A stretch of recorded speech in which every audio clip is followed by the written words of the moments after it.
Bonjour à tous et bienvenue dans cette vidéo spécialement pour les futures mamans en voyage. Je suis enceinte de bientôt 6 mois et j'ai décidé de faire ma baby moon à New York. Pourquoi New York? Tout simplement parce que c'est ma ville préférée et qu'on s'est dit avec mon chéri qu'on allait pouvoir profiter de notre passion, les comédies musicales, une dernière fois sans le bébé. Mais après la destination, c'est vous qui la choisissez. En tout cas, j'ai plein de petits conseils à vous donner et surtout vous prouver que oui, c'est tout à fait possible de voyager quand on est enceinte à plus de 2 heures de chez soi. Consultez votre médecin, parce que même si être enceinte ne veut pas dire être malade, on vit toute notre grossesse différemment. Il est donc important d'avoir le go de votre médecin généraliste ou de votre gynécologue pour être sûr que vous pouvez voyager en toute sécurité. En plus, vous pourrez lui demander un certificat d'aptitude à prendre l'avion, ce qui peut être bien pratique. D'ailleurs, moi, on me l'a demandé à l'aéroport.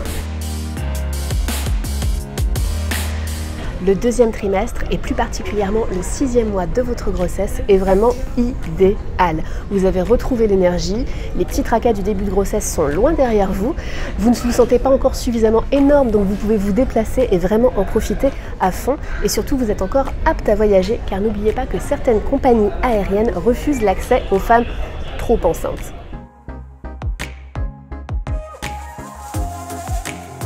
Prenez une bonne assurance voyage, car croyez-moi, si vous voyagez par exemple aux États-Unis, les frais de santé peuvent être excessivement élevés. Et s'il m'était arrivé un pépin, je crois que la facture aurait été très salée et j'aurais pas du tout apprécié mon voyage.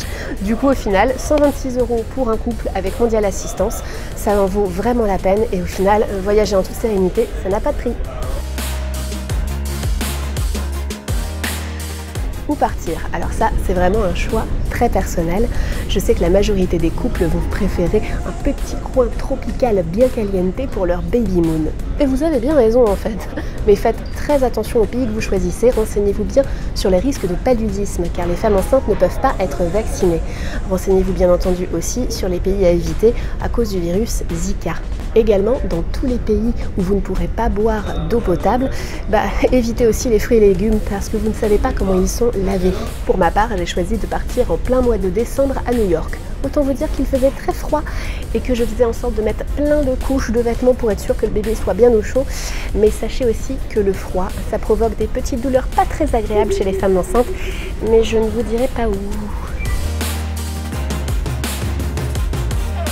Le train est à privilégier absolument pendant la grossesse, c'est vraiment le moyen de transport idéal. Par contre, pour tous les amateurs de road trip, faites bien attention car on ne peut pas dépasser 2 heures de route par jour quand on est enceinte, au risque de provoquer des contractions et de se retrouver alité après pour le reste de notre grossesse et ce serait quand même très dommage de ramener ce souvenir-là de nos vacances. Du coup, faites très attention. Les hôtels all-inclusive sont souvent la solution de facilité quand on veut se reposer, mais parfois, les hôtels sont à 3 heures de transfert en bus de l'aéroport. Et du coup, ce n'est pas compatible. Et pour ce qui est de l'avion, il y a plein de petites astuces à prendre en compte que je vais vous donner tout de suite. Arrivez en avance à l'aéroport. Pas la peine de vous ajouter du stress et de courir avec une valise énorme derrière vous dans les couloirs de Roissy. Vous êtes enceinte, ménagez-vous et voyagez zen. Oubliez le style et voyagez avec des vêtements confortables. C'est super important. Soyez à l'aise.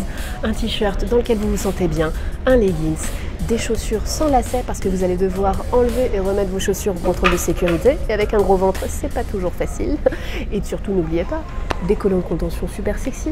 On adore.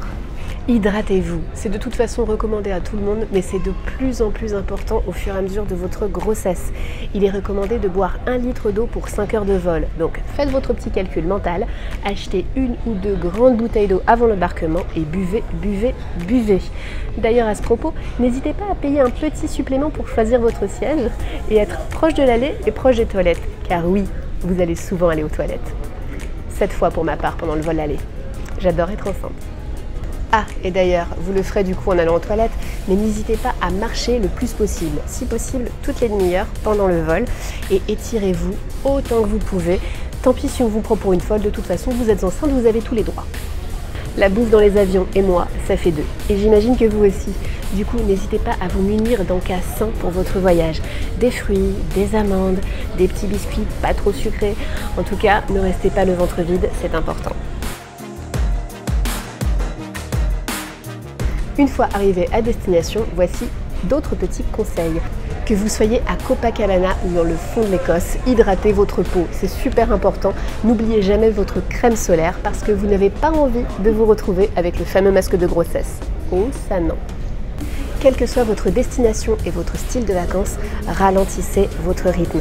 C'est très important de vous prévoir des petits créneaux sieste, des journées un petit peu plus lentes et surtout ne culpabilisez pas, vous allez sûrement faire moins de choses que prévu. C'était mon cas par exemple et au final, tant pis, c'est pas grave. L'important c'est de profiter du moment présent avec votre amoureux. Donc, si vous n'avez aucune contre-indication médicale, ne pensez surtout pas que être enceinte veut dire rester chez soi. Oh que non, je l'ai fait, alors pourquoi pas vous? Alors kiffez à fond et j'espère que vous suivrez tous ces petits conseils et surtout que vous me laisserez plein de petits commentaires pour me raconter votre baby moon. Si vous avez aimé cette vidéo, un petit pouce en l'air, n'hésitez pas à vous abonner à ma chaîne et à la partager autour de vous. Merci et à bientôt!